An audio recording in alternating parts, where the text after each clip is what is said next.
In this video, we're going to be looking at how the mRNA COVID-19 vaccine works in your body. Here we have the COVID-19 vaccine. These vaccines have mRNA that encodes for the spike protein found on the virus. The mRNA is encased in lipid nanoparticles to protect it from degrading. Because our cells also have a phospholipid bilayer, the mRNA can easily enter our cells where translation occurs. We will see that the mRNA enters the cytoplasm of the cell where a ribosome will quickly come along to carry out the translation process. We will also notice that the mRNA strand has many codons. A codon is a 3-base pair long section that will bind a tRNA. Each tRNA, except those that in translation, carry a specific amino acid to the growing polypeptide chain. The correct tRNA will bind to the codon of the mRNA if its anticodon matches. For example, reading from the 5' to 3' direction of the mRNA, codon UGC will bind with the tRNA's anticodon ACG. This is what allows for the correct amino acid to bind in the right order.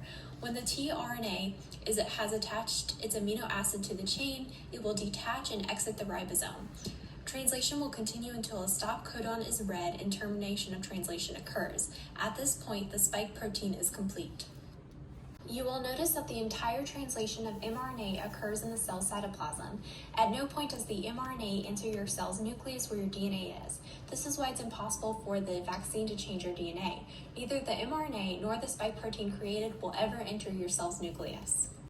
These are the spike proteins that are cell-created from translating the vaccine mRNA. These proteins will be adopted by and found on the surface of the cell it was translated in. From then, your body's immune system cells will identify the spike protein as a foreign antigen that should not be in your body. Eventually, your body's immune system cells will attack anything with a spike protein antigen. Your body will immediately recognize the foreign antigens of the real virus and kill it before it can infect your body. After all that work, there's still a chance that the COVID-19 virus DNA will mutate. What if we get a synonymous mutation in the virus's DNA? Well, these mutations code for the same amino acid and do not actually change the protein produced during translation. There's nothing we would need to do to the vaccine to account for this. A non-synonymous mutation, on the other hand, can change the function of the spike protein produced. For example, say we have a point mutation changing the DNA strand from TTC to TTA. This changes the amino acid from LIS to ASN, which could create different proteins.